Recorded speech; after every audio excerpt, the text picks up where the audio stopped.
Hello students, आज का जो हमारा लेक्चर है वो मोल के ऊपर है। लेकिन उससे पहले हम स्टाइकियोमेट्री को थोड़ा सा देख लेते हैं। हमने पिछले लेक्चर में पढ़ा था कि स्टाइकियोमेट्री क्या होता है।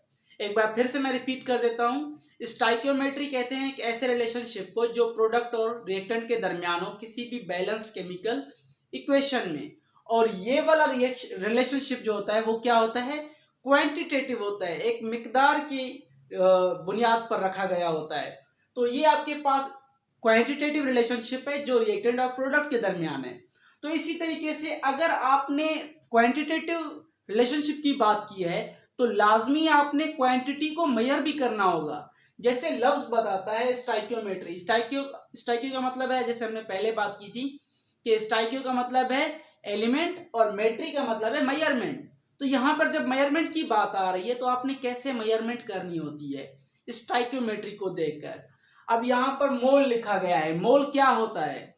जिस तरह हम आम जिंदगी में काफी चीजें जो हम खरीदते हैं तो उनको हम एक क्वांटिटी के हिसाब से खरीदते हैं।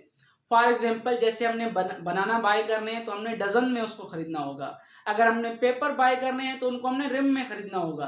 अगर हमने शुगर बाय करनी है तो वो हमने केजी में जो है ना उसको मेजर करना है। और इसी तरह अगर हम दूध की बात करते हैं तो हमने लीटर में मेजर करना होता है उसको। तो इसी तरीके से अगर हम केमिस्ट्री की तरफ आ जाएं तो केमिस्ट्री में जो हम बात करते हैं एलिमेंट्स के बारे में, तो एलिमेंट्स को हम किस चीज से मेजर करेंगे? क्योंकि एलिमेंट्स के जो एटम्स हैं वो बहुत ही छोटे होते हैं और उनको काउंट करना लगभग नामुमकिन होता है किसी भी केमिकल हवाले से। तो आपने क्या करना है, एटम को जब मेजर करना है तो हमने उसके लिए एक टर्म जो है ना उसका सहारा लेना है। यहां पर आपके पास मोल दिया गया है। मोल क्या होता है? जैसे इसकी डेफिनेशन लिखी गई है, when we buy something we count it by a unit. जैसे हम कोई चीज लेते हैं तो उसको कोई यूनिट से लेते हैं। तो केमिस्ट्री में जो क्वांटिटी को मेजर करने का यूनिट है वो मोल है। तो यहां पर लिखा गया है कि just like that in chemistry we use mole. तो हम केमिस्ट्री में क्या यूज करते हैं? मोल यूज करते हैं। इसी तरीके से अब हम आगे की तरफ आते हैं कि वाकई में मोल क्या होता है। मतलब केमिस्ट्री के हवाले से हम मोल उसको कैसे, एक एक्यूरेट डेफिनेशन उसकी क्या होगी। तो मोल, जब हम किसी भी एलिमेंट के मोलर मास, किसी भी एलिमेंट का जो मोलर मास होता है उतना ही वो वाला सब्सटेंस हम ग्राम में उठा लें तो वो एक मोल के बराबर बन जाता है। या फिर आप उसको दूसरे लफ्जों में कह सकते हैं कि number of atoms in 12 gram of carbon atom. ठीक है, कार्बन एलिमेंट अगर आप ले लेते हैं वो 12 ग्राम ले लेते हैं, उसमें जितने एटम्स की तादाद होगी वो एक मोल के बराबर होगी। तो यहां पर हम मिसाल लेते हैं कि एक मोल होता क्या है केमिकल कॉन्सेप्ट के हवाले से। तो जब भी हम कोई चीज ग्राम्स में कन्वर्ट करते हैं या उसको काउंट करते हैं तो वो एक मोल कहलाता है। फॉर एग्जाम्पल, आपके पास हाइड्रोजन है, हाइड्रोजन का एटॉमिक नंबर 1 है, एटॉमिक मास 1 है। तो एटॉमिक मास 1 है हाइड्रोजन का। अगर हम 1 ग्राम हाइड्रोजन लेंगे तो वो 1 मोल के बराबर होगा। इसी तरीके से कार्बन का एटॉमिक मास 12 है, तो अगर हम 12 ग्राम कार्बन लेंगे तो वो 1 मोल के बराबर होगा। ऑक्सीजन उठा लें, ऑक्सीजन का एटॉमिक मास 16 है, तो अगर हम 16 ग्राम ऑक्सीजन उठाएंगे तो वो 1 मोल के बराबर होगा। नाइट्रोजन को उठा लें, नाइट्रोजन का एटॉमिक मास 14 है, तो अगर हम 14 ग्राम नाइट्रोजन उठाते हैं तो वो 1 मोल के बराबर होगा। या दूसरे लफ्जों में कह सकते हैं कि mole is expressed in grams equals to its molar mass. अगर हम किसी भी चीज को, दूसरे लफ्जों में यही होगा कि अगर हम किसी भी चीज को उसके मोलर मास जितना उठा लें, जो उसका मोलर मास है उतने ग्राम्स में कन्वर्ट करके वो क्वांटिटी उठा लें तो वो 1 मोल के बराबर होगा। यहां पर आपकी एग्जांपल लिखी गई है कि अगर आप 1 ग्राम हाइड्रोजन उठाते हो तो वो 1 मोल के बराबर होगा। अगर आप 16 ग्राम ऑक्सीजन उठाते हो तो वो 16 ग्राम ऑक्सीजन उठाते हो तो वो 1 मोल के बराबर होगा। नेक्स्ट क्वेश्चन है आपके पास कि एवोगैड्रो नंबर क्या होता है। आपने हमेशा मोल के साथ एवोगैड्रो नंबर पढ़ा होगा। तो एवोगैड्रो नंबर होता क्या है? एवोगैड्रो नंबर को पहल जो है वो अमीडियो एवोगैड्रो ने इंट्रोड्यूस कराया था। और ये जरूरत क्यों पड़ी, उसने क्यों इंट्रोड्यूस कराया? उसकी वजह ये थी कि उसने कहा कि अगर आप 1 मोल किसी भी सब्सटेंस का लेते हैं तो उसके अंदर कितने एटम्स या कितने पार्टिकल्स या कितने मॉलिक्यूल्स होने चाहिए। तो उसको सिंप्लीफाई करने के लिए उसने एक्सपेरिमेंटल बेसिस पे एक फिगर बताया कि अगर आप किसी भी एटम के इतना 1 मोल ले लेते हैं तो उसमें इतने एटम्स होंगे। फिक्स फिगर है उसका। हम एवोगैड्रो नंबर का जो सिंबल है वो Na से लिखते हैं। उसकी वैल्यू है 6.02 × 10⁻23। अब ये वैल्यू कैसे निकली वो तो एक्सपेरिमेंट की बेस पर उसने निकाल लिया था, ठीक है। उसकी कैलकुलेशन भी है लेकिन फिलहाल हम यहाँ पे नहीं करेंगे वो। उसके बाद क्या है कि 1 मोल बराबर होता है 1 एवोगैड्रो नंबर के। अब जो 1 एवोगैड्रो नंबर है वो बराबर होता है किसके? 6.02 × 10⁻23 के। अब यहां पर लिखा गया है कि 1 mole is equal to 1 Na, मतलब 1 मोल बराबर है 1 एवोगैड्रो नंबर के, और वो बराबर है किसके? जैसे कि मिसाल दी गई है 1 मोल ऑफ एनी सब्सटेंस, किसी भी चीज का 1 मोल उसके पास कितने होते हैं? है 6.02 × 10⁻23 यूनिट्स। तो इतने उसमें ज़रात होते हैं। अगर आप एटम ले रहे हैं, किसी भी एटम का 1 मोल ले रहे हैं तो उसमें इतने एटम्स होंगे। अगर आप किसी भी मॉलिक्यूल का 1 मोल ले रहे हैं तो इतने उसमें मॉलिक्यूल्स होंगे, ठीक है। तो आगे बढ़ते हैं। आपके पास एग्जांपल दी गई है जो है 1 gram of hydrogen, 1 gram of hydrogen is equal to 1 mole, और वो बराबर होता है 6.02 × 10⁻23 एटम्स ऑफ हाइड्रोजन। इसी तरीके से आपके पास 16 gram of oxygen is equal to 1 mole which is equal to 6.02 × 10⁻23 atoms of oxygen. इसी तरीके से आपके पास 4 gram of helium is equal to 1 mole and that is equal to 6.02 × 10⁻23 atoms of helium. तो इसी तरीके से आप बाकी जो एलिमेंट्स हैं या बाकी आपके पास जो एग्जांपल आ जाती हैं या बाकी आपके पास जो एटम्स होते हैं उनको भी इस तरह फाइंड कर सकते हैं। आप एक्सरसाइज लाजमी करें, इसकी जो है ना एक खुद से एक एक्सरसाइज बनाएं और उसको बार बार रिपीट करें, क्योंकि ये ऐसी चीजें हैं जो कोशिश के बगैर आपके पास हल नहीं होती। तो मेरे जो स्टूडेंट्स होते हैं मैं उनको लाजमी जो है ना ये फोर्स करता हूं कि आप इसकी प्रैक्टिस जरूर कर लें।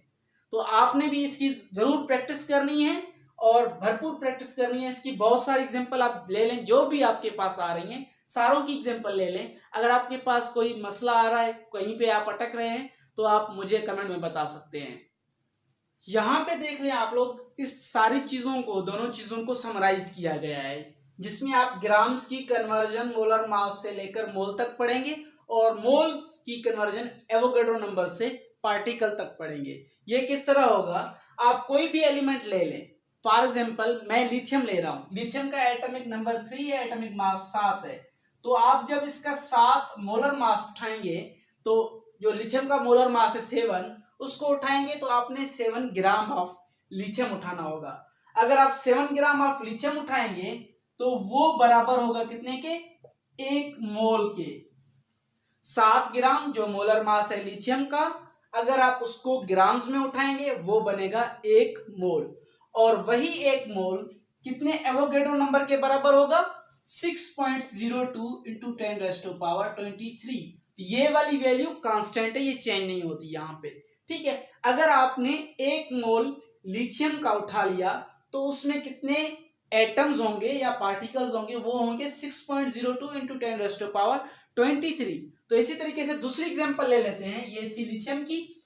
अब हम ले लेते हैं किसकी? नाइट्रोजन की ले लेते हैं। नाइट्रोजन का मोलर मास है 14। अगर आप 14 ग्राम्स ऑफ नाइट्रोजन उठाएंगे तो वो बराबर होगा 1 मोल के, और इसी तरह 1 मोल बराबर होगा 1 एवोगैड्रो नंबर के। 1 एवोगैड्रो नंबर की तादाद इतनी होती है, ठीक है। इसी तरीके से अगर आप ऑक्सीजन ले लें तो ऑक्सीजन का एटॉमिक मास है 16। अगर आप 16 ग्राम उठा लेते हैं ऑक्सीजन का तो क्या होगा?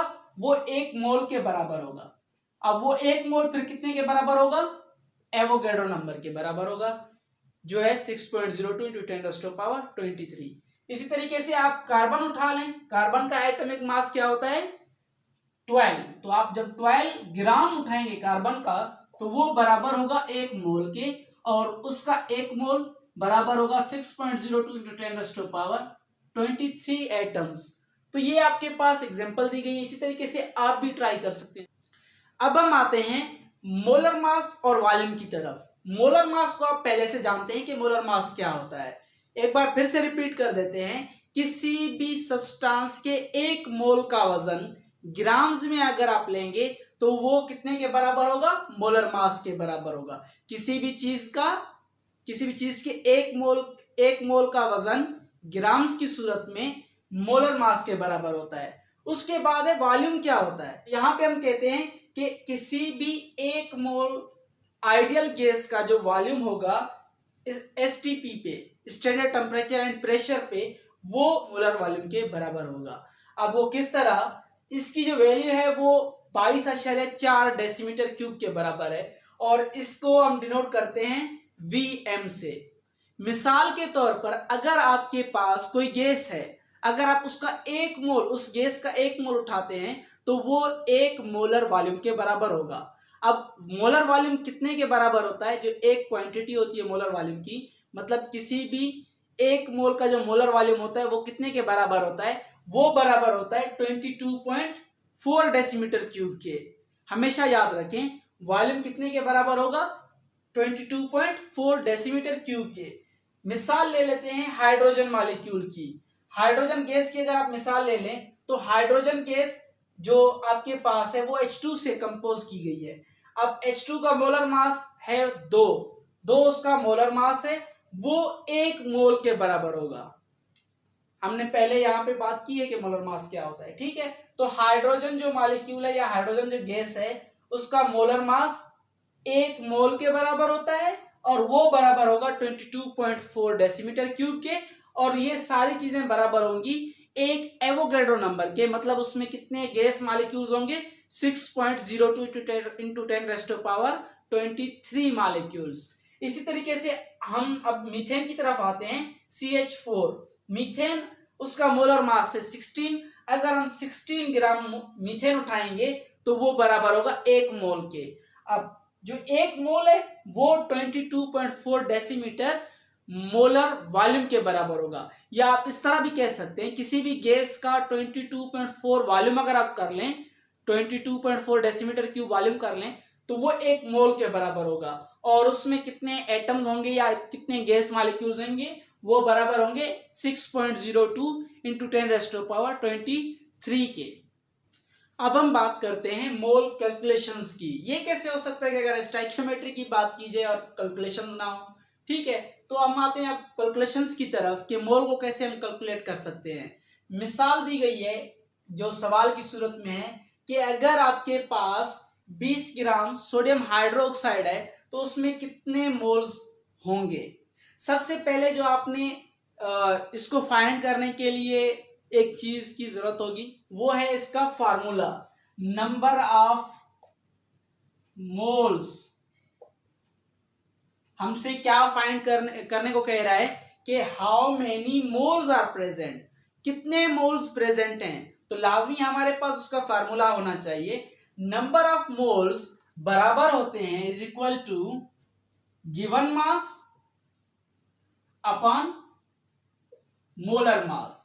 अब जो गिवन मास है वो तो हमें दिया गया है, गिवन मास हमें दिया गया है सवाल के अंदर कि 20 ग्राम ऑफ सोडियम हाइड्रोक्साइड है, लेकिन हमें मोलर मास नहीं पता, ठीक है। तो हम मोलर मास को फाइंड करने की कोशिश करते हैं। उसके लिए हमें एटॉमिक मास आने चाहिए। किसी भी फार्मूले के अंदर जो एलिमेंट्स हैं उनके हमें एटॉमिक मास आने चाहिए, या पूरे मॉलिक्यूल का या पूरे जो आपके पास जो कंपाउंड है उसका मॉलिक्यूलर मास आना चाहिए, ठीक है। तो अब हम फाइंड करते हैं सोडियम हाइड्रोक्साइड का मॉलिक्यूलर मास क्या होगा। तो सोडियम जो है उसका एटॉमिक नंबर है 11 और एटॉमिक मास है 23। तो 23 प्लस ऑक्सीजन का एटॉमिक मास है 16, यहां पे हमने 16 लिख दिया। हाइड्रोजन का एटॉमिक मास है 1। अब कितने के बराबर होगा? 23 plus 16 is equal to 39 plus 1 is equal to 40। तो मोलर मास जो सोडियम हाइड्रोक्साइड का है वो है 40। 40 को हम ऊपर रख लेंगे, जो आपके पास मोलर मास होगा, सॉरी मोलर मास को हम नीचे रखेंगे। तो मोलर मास है आपके पास 40 और गिवन मास आपके पास कितना है 20 को हम ऊपर रख लेंगे। ये जब आप इसको काटेंगे तो आंसर आएगा 1/2, मतलब के हाफ। अगर आप इसको डेसिमल में करना चाहें तो वो बराबर होगा 0.5 मोल्स। क्या लिखेंगे आप? In 20 gram of sodium hydroxide there are 0.5 moles. अब जो 20 ग्राम सोडियम हाइड्रोक्साइड है उसमें आधा मोल हो सकता है या होता है।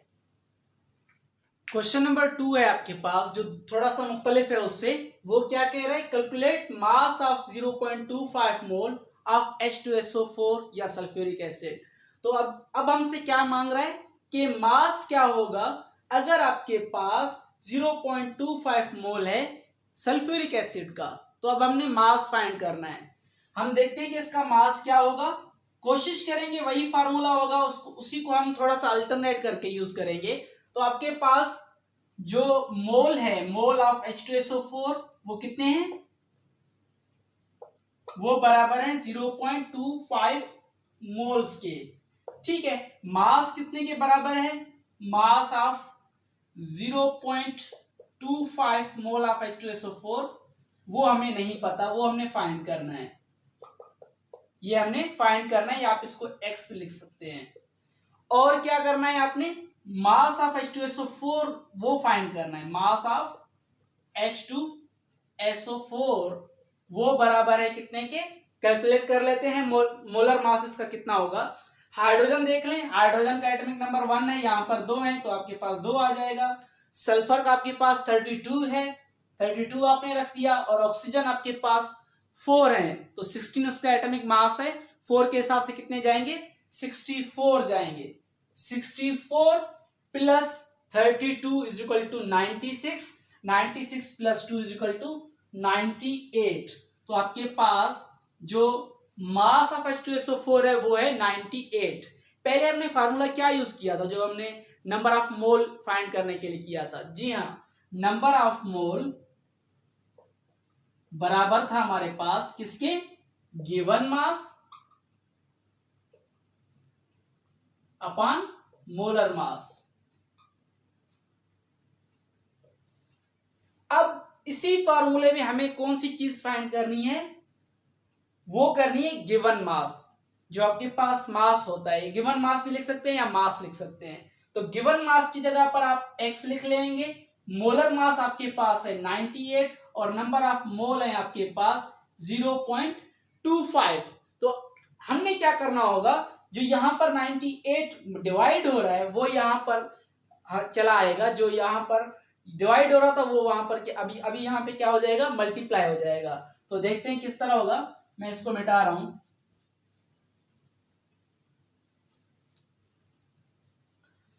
अब हमने क्या करना है? x को उसी तरफ लिखना है, बाकी आपके पास रह गया 0.25 मल्टीप्लाई बाय 98।